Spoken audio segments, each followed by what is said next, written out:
வெல்க தமிழ், வாழ்க தமிழ்நாடு, மக்களை பிரிக்கும் சனாதானம் நிச்சயம் ஒழிக்கப்பட வேண்டும். நன்றி, வணக்கம். மாண்புமிகு எதிர்கட்சி தலைவர் திரு உதயநிதி ஸ்டாலின் அவர்கள்.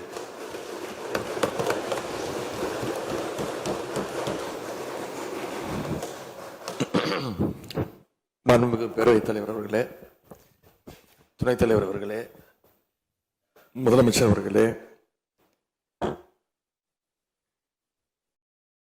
17வது சட்டமன்ற பேரவையின் எதிர்க்கட்சி தலைவராக எனது முதல் உரை இது. பகுத்தறிவு பகலவன் தந்தை பெரியார், தமிழ்நாட்டுடைய தலைமகன் பேரறிஞர் அண்ணா, நவீன தமிழ்நாட்டுடைய சிற்பி முத்தமிழறிஞர் டாக்டர் கலைஞர்,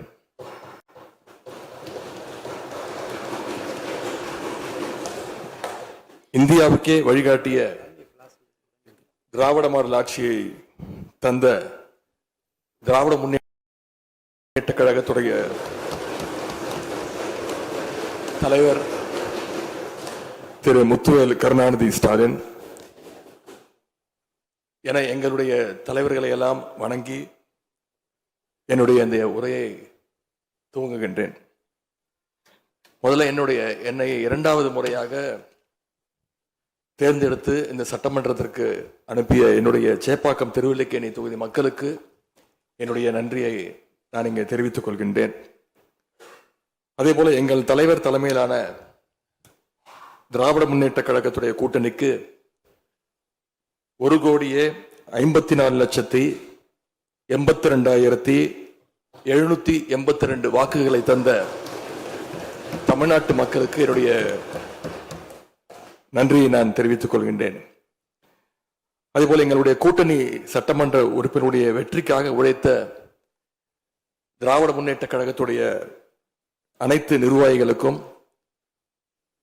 முத்தமிழறிஞர் டாக்டர் கலைஞருடைய உயிரினும் மேலான அன்பு உடன்பிறப்புகளுக்கும், தோழமை இயக்க தலைவர்களுக்கும் தொண்டர்களுக்கும் என்னுடைய நன்றியை நான் தெரிவிச்சுக்கிறேன். இந்த அவையில என் கூட நின்று எனக்கு வழிகாட்டக்கூடிய எதிர்கட்சி துணைத் தலைவர் அண்ணன் திரு KN நேரு அவர்களுக்கும், எங்களுடைய கொறடா அண்ணன் வேலு அவர்களுக்கும், துணை கொறடா அண்ணன் திரு கோவி செழியன், செயலாளர் அண்ணன் திரு தங்கம் தென்னரசு, பொருளாளர் அண்ணன் திரு MRK பன்னீர்செல்வம் ஆகியோருக்கும், கழக சட்டமன்ற உறுப்பினர்களுக்கும் என்னுடைய நன்றியை நான் தெரிவிச்சுக்கிறேன்.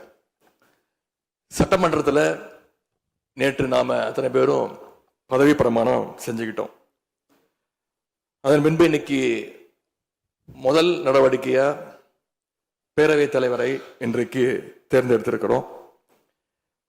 வரலாற்று சிறப்புமிக்க இந்த சட்டப்பேரவையில மாண்புமிகு பேரவைத் தலைவராக தேர்ந்தெடுக்கப்பட்டிருக்கக்கூடிய உங்களுக்கும், துணைத் தலைவராக தேர்வு செய்யப்பட்டிருக்கக்கூடிய திரு ரவிசங்கர் அவர்களுக்கும், எங்களுடைய தலைவர் சார்பாகவும் கழக சட்டமன்ற உறுப்பினர்கள் சார்பாகவும் மீண்டும் என்னுடைய வாழ்த்துக்களை நான் தெரிவிச்சுக்கிறேன். மாண்புமிகு பேரவைத் தலைவர் அவர்களே, இங்கே ஏற்கனவே எல்லாரும் குறிப்பிட்டது போல நானும் கேள்விப்பட்டிருக்கேன். நீங்க எப்பொழுதுமே சிரித்த முகத்துக்கு சொந்தக்காரர்னு கேள்விப்பட்டிருக்கிறேன். அது மட்டும் இல்லை, எல்லோருடையும் மிகுந்த அன்போடு பழகக்கூடியவர் அப்படின்னு பலர் சொல்லி நான் கேள்விப்பட்டிருக்கிறேன். இதே சட்டப்பேரவையில் 1980ஆம் ஆண்டு தேர்தலையும் 2011 சட்டமன்ற தேர்தலையும் நீங்க வெற்றி பெற்று ஒரு சிறந்த சட்டமன்ற உறுப்பினராக நீங்க பணியாற்றி இருக்கிறீங்க. எனவே பேரவையுடைய மரபுகளும் விதிகளும் உங்களுக்கு புதுசு கிடையாது. நீங்க தேர்ந்தெடுக்கப்பட்ட இப்பொழுது சேர்த்து 3 முறையும் ஆளுங்கட்சி உறுப்பினரா சட்டமன்றத்துக்குள்ள நீங்க வந்திருக்கிறீங்க. இந்த முறை எதிர்கட்சிகளையும் அரவணைச்சு செயல்படுகின்ற ஒரு பேரவைத் தலைவரா நீங்க பொறுப்பேற்றிருக்கிறீங்க. அந்த பொறுப்புல ரொம்ப சிறப்பா நடுநிலைமையோடு செயல்படுவீங்க அப்படிங்கிறதா எங்க அத்தனை பேருடைய எதிர்பார்ப்பு. அதே போல ஒரு எளிய பின்னணியிலிருந்து வந்த முதன்முறையாக சட்டமன்ற உறுப்பினராக பொறுப்பேற்றிருக்கக்கூடிய, மக்களால் தேர்ந்தெடுக்கப்பட்டிருக்கக்கூடிய திரு மாண்புமிகு ரவிக்குமார் அவர்கள் பேரவையினுடைய துணைத் தலைவராக உங்களுக்கு உறுதுணையாக இருந்து இந்த அவையை வழிநடத்துவார் அப்படின்னு நாங்கள் அத்தனை பேரும் நம்புகிறோம். மாண்பு பேரவைத் தலைவர் அவர்களே, நம்முடைய மாண்பு முதலமைச்சர் அவர்கள் நேற்று எங்களுடைய தலைவருடைய வீடுகளுக்கும் அனைத்து கட்சி தலைவருடைய வீடுகளுக்கும் சென்று வாழ்த்துக்கள்லாம் பெற்றுக்கிட்டு போனார். அந்த அரசியல் நாகரிகம் இந்த பேரவையிலும் தொடரணும் அப்படிங்கிறதா எங்களுடைய எண்ணம், எதிர்பார்ப்பு.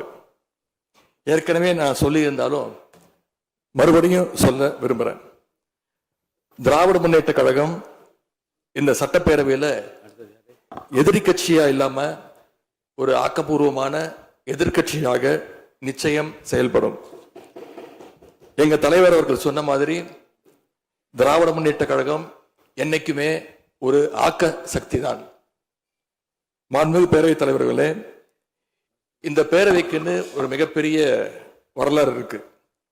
இன்னைக்கு இந்தியாவில் பண்பாட்டு ரீதியாகவும் பொருளாதார ரீதியாகவும் தமிழ்நாடு சிறப்பா முன்னேறி இருக்கு அப்படின்னா இந்த பேரவையில் நடந்த விவாதங்கள், எடுக்கப்பட்ட முடிவுகள், இயற்றப்பட்ட சட்டங்கள், நிறைவேற்றப்பட்ட தீர்மானங்கள் இதெல்லாம் தான் ஒரு காரணம். பிற மாநிலங்களுக்கெல்லாம் ஒரு எடுத்துக்காட்டாக வழிகாட்டக்கூடிய வகையில் செயல்பட்டு இந்தியாவையே திரும்பி பார்க்க வச்ச சட்டமன்ற பேரவை இந்த தமிழ்நாட்டு சட்டமன்ற பேரவை. அப்படிப்பட்ட இந்த பேரவையில் ஆரோக்கியமான ஆக்கப்பூர்வமான விவாதங்களுக்கு இடம் கொடுத்து ஜனநாயக மாண்புகளுக்கு முக்கியத்துவம் கொடுத்து பேரவைத் தலைவர் அவர்கள் என்றைக்கும் நடுநிலைமையோடு செயல்பட வேண்டும் என்று நாங்கள் அனைவரும் விரும்புகின்றோம். நாம் எங்க ஆளுங்கட்சி எதிர்கட்சி அப்படின்னு எதிர் வரிசையில் உட்கார்ந்திருந்தாலும் தமிழ்நாட்டுடைய வளர்ச்சின்னு வரும்போது நாம் அனைவரும் ஒரே வரிசையில முன் வரிசையில் நின்று உழைக்கணும்னு நான் விரும்புகிறேன். அதைத்தான் தமிழ்நாட்டு மக்களும் எதிர்பார்த்துக்கிட்டு இருக்கிறாங்க, விரும்புறாங்க. திராவிட முன்னேற்ற கழகமும் அதைத்தான் விரும்புது. எங்களுடைய தலைவர் அவர்கள் கடந்த 5 ஆண்டுகள்ல அடிக்கடி சொல்ற ஒரு வார்த்தை, இது எனது அரசு அல்ல நமது அரசு என்று எங்களுடைய தலைவர் அவர்கள் அடிக்கடி சொல்லுவார். அதை நிரூபிச்சு காட்டியிருக்கிறார். சென்ற திராவிட மாடல் அரசுங்கிறது வாக்களிச்ச மக்களுக்கு மட்டும் இல்லாம வாக்களிக்காத மக்களுக்குமான அரசாகத்தான் செயல்பட்டு வந்தது.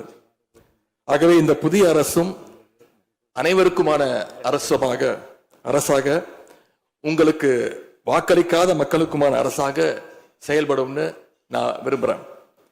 இந்த நேரத்தில் இன்னொரு விஷயத்தையும் இங்க நினைவுபடுத்த விரும்புறேன். மாண்புமிகு பேரவைத் தலைவர் அவர்களும் மாண்புமிகு முதலமைச்சர் அவர்களும் இன்னைக்கு எதிர்கட்சி தலைவராக இருக்கிற நானும் ஒரே காலேஜில் படிச்ச ஓல்டு ஸ்டூடெண்ட்ஸ். ஒரே காலேஜில் நாம படிச்சிருந்தாலும் அரசாங்கத்தை நடத்துறதுல திமுக தான் சீனியர் பேட்ச். அது உங்களுக்கு தெரியும். 1967 ஆட்சிக்கு வந்தது திமுக தான். நாங்கள் தான் சீனியர்ஸ். அந்த அடிப்படையில் எங்களுடைய நாலேஜையும் எக்ஸ்பீரியன்ஸையும் நாங்கள் ஷேர் பண்ணிக்க ரெடியாக இருக்கோம். அதை ஏற்றுக்க நீங்களும் தயாராக இருங்க. ஏன்னா நமக்கு எப்பவுமே தமிழ்நாட்டு மாநிலத்துடைய நலன்தான் மிக மிக முக்கியம். மாண்புமிகு பேரவைத் தலைவர் அவர்களே, நீங்க போட்டியின்றி தேர்வாகியிருக்கீங்க. மாண்புமிகு முதலமைச்சரும் எதிர்கட்சி தலைவரான நானும் உங்களை அவை முன்னவரும் இந்த இருக்கையில் உட்கார வச்சிருக்கிறோம், அமர வச்சிருக்கிறோம். இன்னைக்கு உங்க கையை பிடிச்சி அழைச்சிட்டு வந்து உட்கார வச்சிருக்கிறோம்.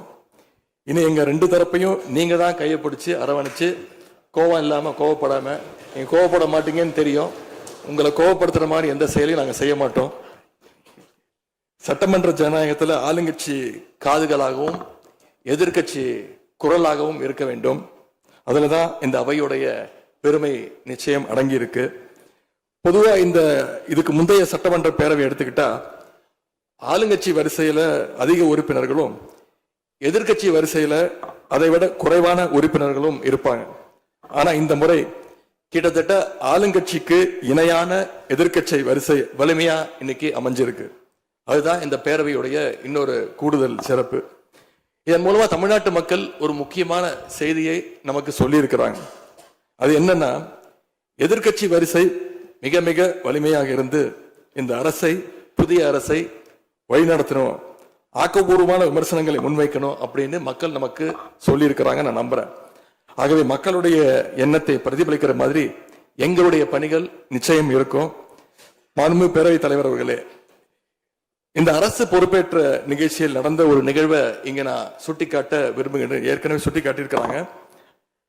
அந்த நிகழ்ச்சியில தமிழ்தாய் வாழ்த்து 3வது இடத்துக்கு தள்ளப்பட்டிருக்கு. இது தமிழ்நாட்டு மக்கள் மத்தியில மிகப்பெரிய ஒரு கோபத்தையும் அதிர்ச்சியையும் ஏற்படுத்தியிருக்கு. அதை எதிர்க்கட்சிகள் எல்லோரும் விமர்சிச்சிருக்கிறோம்.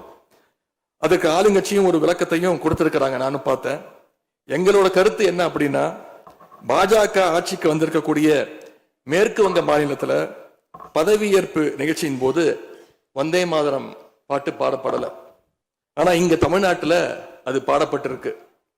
மேற்கு வங்கத்துல இன்னைக்கு யாரு ஆளுநரா போய் உட்கார்ந்துருக்காங்க அப்படின்னு உங்க அத்தனை பேருக்கு தெரியும், நான் சொல்ல வேண்டிய அவசியம் இல்லை. அவர் இங்க ஆளுநரா இருந்தப்போ தமிழ்நாடு சட்டமன்ற பேரவையில தமிழ்தாய் வாழ்த்துக்கு முன்னாடி தேசிய கீதம் பாடணும்னு பேரவையினுடைய மரபையே மாத்த சொன்னவர் தான் இன்னைக்கு மேற்கு வங்கத்துல ஆளுநரா இருக்கிறார். அதை நாங்க உறுதியா, எங்களுடைய தலைவர் அப்போதைய முதலமைச்சர் உறுதியா மறுத்தார். அதனால 2023ஆம் ஆண்டு முதல் தொடர்ந்து 3 வருஷம் அவர் பேரவையிலிருந்து வெளிநடப்பு செஞ்சுட்டு போன காட்சிகளை எல்லாம் நீங்களும் பார்த்திருப்பீங்க. இதன் மூலமா நாங்க சொல்ல வர்றது, அடுத்து விரைவிலேயே இந்த பேரவையில ஆளுநர் உரை நிகழ்த்த இருக்கிறார். ஆகவே ஏற்கனவே உங்களுடைய அரசனுடைய பதவியேற்பு விழாவில் நடந்த அந்த சம்பவம், அந்த தவறு மீண்டும் இந்த பேரவையில நடப்பதற்கு நீங்க அனுமதிக்க கூடாது, நாங்கள் அனுமதிக்க மாட்டோம். பேரவையில் மட்டுமல்ல, தமிழ்நாட்டில் நடக்கக்கூடிய எந்த நிகழ்ச்சியாக இருந்தாலும் சரி, அரசு நிகழ்ச்சியாக இருந்தாலும் சரி, எந்த நிகழ்ச்சியாக இருந்தாலும் சரி, தமிழ்தாய் வாழ்த்து என்றைக்கும் 2வது இடத்திற்கு நாம தள்ளி போக விடக்கூடாது. இந்த அரசு அதற்கு அனுமதிக்க கூடாது என்று நான் இங்கே கேட்டுக்கொள்கின்றேன். ரொம்ப விழிப்போடு இருந்து நம்முடைய உரிமையை, மரபை பாதுகாக்கணும்னு உங்களை எல்லாம் வலியுறுத்தி நான் கேட்டுக்கொள்கின்றேன். மாண்பு பேரவைத் தலைவர் அவர்களே, வண்டிக்கு பிரேக் எப்படியோ, ஒரு காலைக்கு மூக்கனாங்கயிறு எப்படியோ, அப்படிதான் ஆளுங்கட்சிக்கு எதிர்கட்சி அப்படின்னு பேரறிஞர் அண்ணா அவர்கள் நமக்கு சொல்லியிருக்கிறார். ஆகவே பேரறிஞர் அண்ணா சொன்ன வழியில ஆளுங்கட்சியினுடைய செயல்பாட்டை உற்று நோக்கி உங்களுடைய நிறைகளை, குறைகளை சுட்டு காட்டுகின்ற ஒரு ஆக்கப்பூர்வமான எதிர்கட்சியாக நாங்கள் நிச்சயமாக செயல்படுவோம். இந்த அவைக்கு புதியவங்க, ஃபர்ஸ்ட் டைம் எம்எல்ஏஸ் நிறைய பேர் வந்திருக்கிறீங்க, அதுல மிகுந்த மகிழ்ச்சி.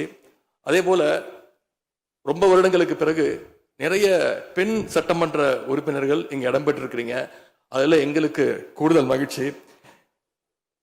அத்தனை பேருக்கும் மீண்டும் என்னுடைய வாழ்த்துக்கள். தமிழ்நாட்டுடைய உரிமைகளுக்காகவும் வளர்ச்சிக்காகவும் நாம எல்லாரும் சேர்ந்து ஒன்னா பயணிப்போம். எது எப்படி ஆனாலும் திராவிட இயக்கத்தினுடைய அடிப்படை கொள்கைப்படி எல்லோருக்கும் எல்லாம் கிடைக்கிறதை உறுதி செய்கின்ற வகையில எதிர்க்கட்சி வரிசையில இருந்து நாங்கள் நிச்சயம் செயல்படுவோம்.